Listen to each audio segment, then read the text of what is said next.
مکمل یو کس دی نه دی کې 15 کسانو 15 کسان د رشقه کې په دې رشقه کې ناستو چې 15 ونه د منځه تللي.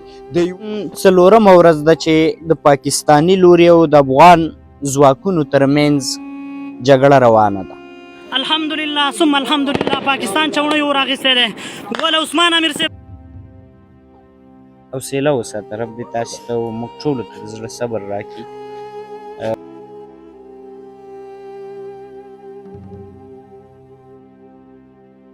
منګه دې تور مخ پنجابیانو ته هر وخت قربانۍ ته تیار یو، منګ سره جنگ ته تیار یو، منګ د خپل وطن او د خپل امارت نه او د خپل اسلامي نظام نه دفاع خپله کوو. ولس خو ګورئ لس شهیدانې ورکلي دي او بیا هم وایي چې د دولت تر څنګ ولاړ یم، د حکومت تر څنګ ولاړ یم او هېڅ وخت پکې په شا نه شم، په دې شهیدانو هم خفه نه یم، بیا هم د پاکستان جنگ ته تیار یم. نن څلورمه ورځ ده چې د پاکستاني لوري او د افغان ځواکونو ترمنځ جګړه روانه ده. پاکستاني لوري ته درانه زیانونه اخوتي دي، خو البته نظامي زیانونه دي. د افغان لوري سره موږ بار بار خبرې وکړلې او وایي چې هڅه مو دا ده چې ملکي خلکو ته تلفات ونه رسیږي. خو ولې پاکستانی لوری چې هر څومره د فشار لاندې راشي خپل غصه او خپل قهر بیا په ملکي خلکو وباسي او همیشه د جنگ په ډګر کې ملکي خلک ټارګټ کوي او بېګناه خلک شهیدان کوي. د کونړ ولایت اسداباد اړوند ډنډونو ساحې ته راغلی یم چېرته چې په یوه پیښه کې 10 شهیدان همدغه کلي ورکړي دي او د پاکستاني ړندې مرمۍ ښکار شوي دي. د کلي خلک او د شهیدانو خپلوان مې تر څنګ ولاړ دي. د دې ټولو سره غږېږم تاسې را سره دغه خپرونه او دغه وحشت را سره تر پایه وګورئ او دغه خپرونه در سره نورو خلکو سره هم شریکه کوئ تر څو دغه وحشت ټولې نړۍ ته ورسیږي او د پاکستان دغه تور مخ ټول خلک وګوري. لومړی کې به د کلي د ملک څخه راپیل کړم چې دغه د دې پیښې ټول معلومات را سره شریک کړي. حاجي صاحب لومړی کې کونړ ټي وي د کونړ ټي وي ته ستړي مه شئ. السلام علیکم ورحمت الله وبرکاتو. قدرمنو عزتمنو ورونو زمونږ د میډیا ملګرو تاسې ته ستړي مه شوي یم، هرکله راشئ په خیر راشئ کامیاب اوسئ. حاجي صاحب ډېره زیاته مننه. راځو دغه پیښه څنګه ترسره شوې ده، څومره شهیدان مو پکې ورکړي دي، په شهیدانو کې ځوانان سپین ږیري، دغه ټوله پیښه راته بیان کړئ. قدرمن وروره دا پیښه چې موږ د قرآن ختم پاس په جوماتونو کې لره، دلته په دې جومات کې لره او د قرآن عظیم الشان ختم د خلکو کوو. د ختم د تراو د ختم نه وروسته د پاکستان د خوا نه د اوانو او د ډي سي توپونو او د ټانګونو غټې مرمۍ ټول زموږ په دې کلو باندې استعمال شوې چې زموږ قدرمن او عزتمن ماشومان او ملکي ځوانان شهیدان شو.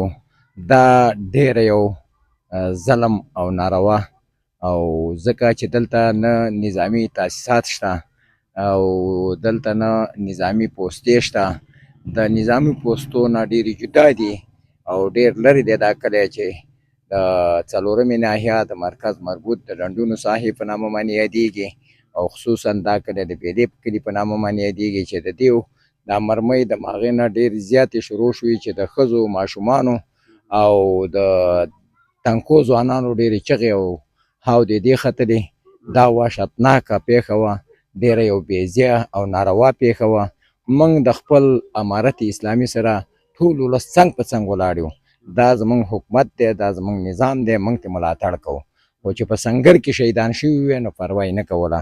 دا چې په کورونو کې زموږ بېګناه زموږ شهیدان په کورونو کې کېږي، په کلو کې هم کېږي، په کوڅو کې هم کېږي، نو په دې باندې ډېر زیات خفه یو او په ټولو مسلمانانو خفه یو. حاجي صاحب ولې نه ویل چې څو شهیدان وټول؟ نو شهیدان دلته په اوله کې چې په پیښې زیاته زه راورسېدلم یو دا مخامخ رشقه چې په دې کې یو کس مکمل سوی دی، سپور شوی دی او سهیل نومې دی، د لایق زوی دی. دویم زموږ دغه ځای کې 8 کسان ځای په ځای شهیدان شوي وو چې په دې کې ماشومان هم دي او ځوانان هم دي چې دا یو سمیع الله د مسکین زوی چې دا استاد د مدرسې مو هغه پکې شهید شوی دی او د رښتې ډریور دغه مرمۍ په همدغه ځای کې لګېدلې وې دغه رشقه او د رشقې نه علاوه هم کوم خلک شهیدان شوي دا ټول 14 کسه لګېدلي وو چې ځای په ځای 8 کسان شهیدان شوي وو 2 کسان وروسته شهیدان شو چې یو د شپې په 2 بجو کې په هسپتال په د چغسری د روغتون کې په هغې کې شهید شو او یو په جلال آباد ننګرهار ته انتقال کړی و شهید شو چې دا نن یې جنازه ده په وټپور ولسوالۍ په قرو کې حبیب الله نومې دی نو ټول 10 کسه موږ شهیدان ورکړي دي او 3 زخمیان دي چې 3 زخمیان هم زموږ اوس هم د کوما په حالاتو کې دي ډېر وحشتناکه او ډېره غلطه او ډېره ناکامه دغې را سره کړې ده ظلم یې را سره ډېر زیات کړی دی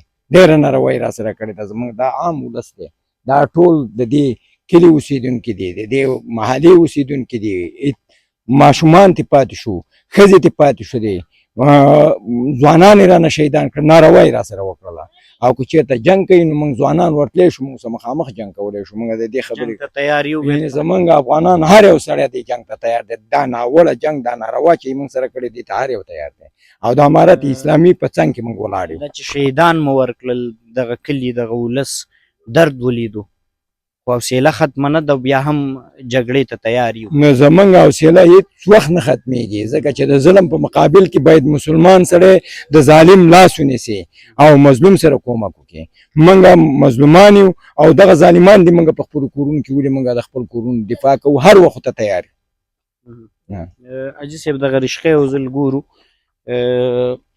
دوستانو دا اینده لګېدلی ای شو په دغه ځای کې کس شهید شوی دغې ته وګوره په دې ځای کې مکمل یو کس شوی نه دې کې 15 کسانو 15 کسان 15 کسان په دې رشقه کې ناست وو چې 15 ونه د منځه تللي د یوه سر ترې دی ګلول په نامه باندې د دې ځای نه ښکته سر یې نشته دا ټولې چنګې دي دا وګوره نو زه وایم موږ څه ظلم کړی موږ څه شی کړي او رشقې بیا څه ګناه کړي او د رشقې څه ګناه کړي رشقه چې یوازې پکې په همدغه ساحو کې ټیکسیواني کېږي دا د خپلې غریبۍ د بچو د نفقې نه بم وړلی شي او نه وسله وړلی شي مګر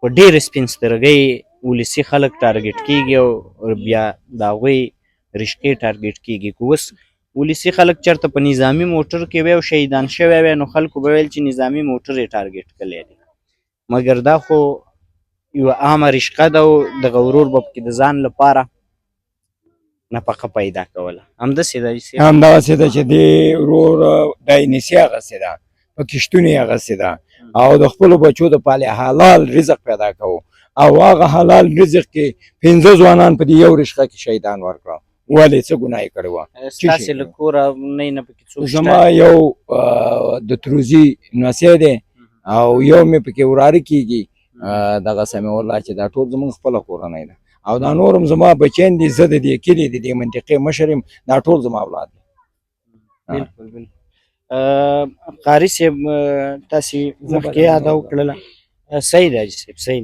زه به قاري صاحب سره وغږېږم قاري صاحب ستړي مه شئ څنګه یې صحت ښه دی الحمدلله خیر دی لومړی کې به راته ووایې چې ستاسې له کورنۍ نه پکې څوک شامل وو چې شهیدان شوي دي یا زخمیان دي زمونږ د کورنۍ نه پکې یو شهید دی او د نور ټول دلته تاسې څه کېږي زما د تره زوی کېږي او د پلار دی د دې پلار دی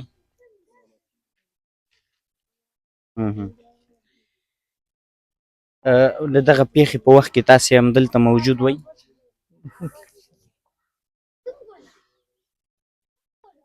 حوصله وساته رب دې تاسې ته موږ ټولو ته د زړه صبر راکړي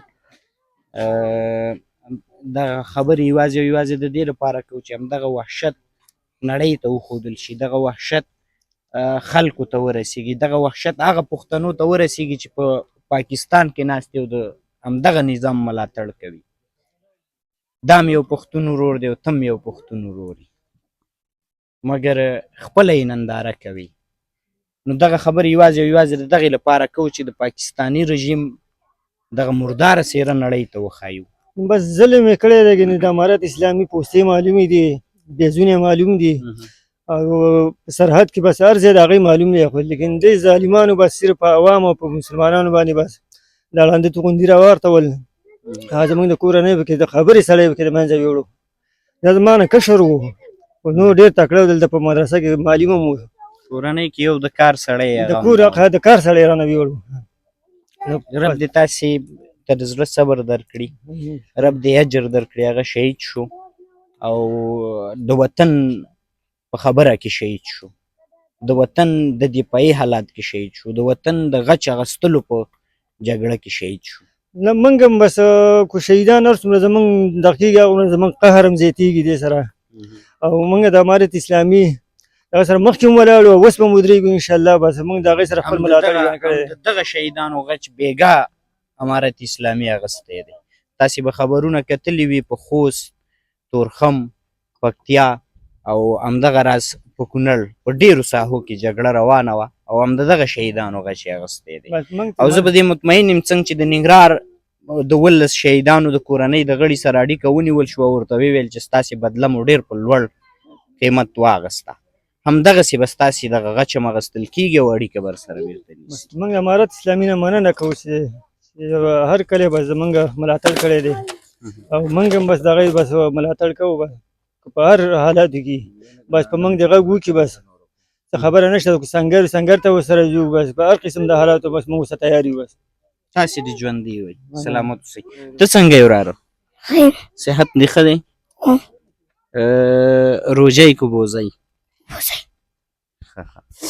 دغه نو دوستانو د شهید شوي ځوان زوی دی، دا یې مشر زوی دی؟ دا یې مشر زوی دی، هغه یې کشر دی. دغه یې مشر زوی دی او هغه یې کشر زوی دی. نو د دغه ماشومانو څه ګناه څه خطا قضاوت یې تاسې ته پرېږدو. حاجي صاحب وایي چې یو څه درته وایم. تا ته مخکې م تکرار کړله او درته ومې ویلې چې دغه تورمخي پنجابیان که لر دي او که بر دي دا پښتانه ماشومان او زنانه او سپین ږیري او تعلیم یافته او غیر تعلیم یافته خلک زمونږ په شهادت رسوي. د دې سره باید زمونږ پوښتنه نړیوال وکړي او نړیوال د دې پوښتنه وکړي چې ولې دونه ظلم کوي او د دې سره زمونږ جذبه نور هم جګېږي. موږ دې تورمخ پنجابیانو ته هر وخت قربانۍ ته تیار یو، موږ سره جنگ ته تیار یو.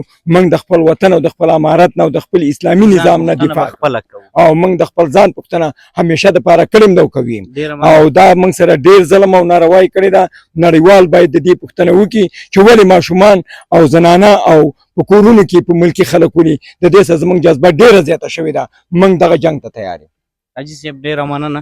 کوم ځای کې چې دغه مرمۍ لګېدلې دغه ځای یو ځل هغې له به م ورشو. دا یو د ده ورور هم پکې زخمي دی. داسې هم خبرې کوو داسې ځو. وروره ته راشه زما خواته که نه ستړی مه شي. ښه صحت ښه دی خیرت دی؟ ستاسې ورور پکې زخمي دی؟ زمونږ ورور په همدې رشقه کې زخمي شوی، اوس په هسپتال کې پروت دی، زخمي دی. خدای دې ورته شفا ورکړي او خدای دې روغ صحت ورکړي. دې ته به نه خفه کېږو انشاءالله. موږ بیا هم ورته تیار یو، بیا هم تیار یو، مشکل په دې کې نشته. دا زموږ وطن دی، موږ یې ساتنه کوو. بالکل د وطن د ناموس خبره وه او د غچ اخیستلو خبره وه.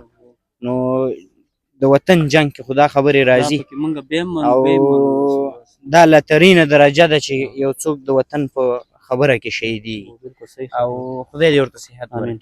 تاسې کوم پیغام لرئ مهرباني؟ موږ دا پیغام لرو لکه څنګه چې زموږ ملک صاحب دا خبرې وکړې، همدغه شان خبرې موږ هم لرو چې لکه همدغه نړیوال زموږ پوښتنه وکړي. موږ باندې د هر طرف نه بس د پاکستان خو زموږ د وخت نه سره دا شان دښمن دی یا دوی به همداسې به وي چې موږ ژوندي یو چې موږ یو که نه موږ به دې ورسره جنګي وي چې هر طرف باندې دوا به وکړو چې دا پاکستان د نړۍ د نقشې نه ختم کړي. الله دې نس نابود کړي لکه څنګه چې دا زموږ دا خلک دا غر کفار انشاءالله د دغه کونډو یتیمانانو او ستاسې په شان خلک چې دردېدلي د دې دا خیره به قبلیږي او دا پاکستان به ختمیږي. دوستانو دغه رشقه په همدغه ځای کې مرمۍ لګېدلې ده دلته د حاجي صاحب په وینا دغه ځای مرمۍ لګېدلې ده او رشقه په دغه ځای کې ولاړه ده. تاسې لږه لار ورکوئ وروره. دغه ځای کې دغه رشقه ولاړه ده. په همدغه رشقه کې 15 نفر دي، خوا او شاو کې ورسره 3-4 نفر وایي چې 14 نفر ټول په 14 کې 10 شهیدان شوي دي او نور 3 په سخت حالات کې ټپیان پراته دي. دوستانو جنگ د امارت څه دی خو امارت ولا پوستې هم شته نظامي کنډکونه هم شته هغوی ستا په پوسته درځي ستا په کنډک درځي خو ته هم وله ولې عوام خلک ټارګټ کوي خو دا کار یوازې دې لپاره چې په اسلامي امارت فشار واچوي او ولس ته بېزاره کړي خو ولس خو ګورئ لس شهیدانې ورکلي دي او بیا هم وایي چې د دولت تر څنګ ولاړ یم د حکومت تر څنګ ولاړ یم او هېڅ وخت به په شا نه شم په دې شهیدانو هم خفه نه یم بیا هم د پاکستان جنگ ته تیار یم دا د دې ولس د دې وطن د دې یو لش خاورې سره لیونۍ مینه ده ما سره الفاظ نه پیدا کېږي چې په دې وخت کې څه ډول تاسې ته وغږېږم ځکه یو له کورنۍ چې لس شهیدان ورکړي او هغه بیا هم وایي چې زه جنګ ته تیار یم د دولت تر څنګ مې ولاړ یم او بیا هم جنګېږم دغه خواوشا سیمې دغه مرمیو ډېرې ځپلي دي خو الحمدلله د اسلامي امارت له خوا نه مخکې له مخکې دغه پلان تطبیق شوی و چې د دغه سیمو نه هغه سیمې چې د خطر سره مخامخ دي خلک ترې وتلي وو خو یوازې همدغه خلک پاتې وو دلته چې د بده مرغه شهیدان شوي دي خدای دې هغوی ته جنت فردوس ورکړي او کورنۍ ته صبر جمیل دغه خپرونه په همدې ځای پای ته رسوم هیله مې دا ده چې دغه خپرونه نورو سره هم شیر کړئ تر څو دغه وحشت نړۍ ته ورسیږي خدای په امان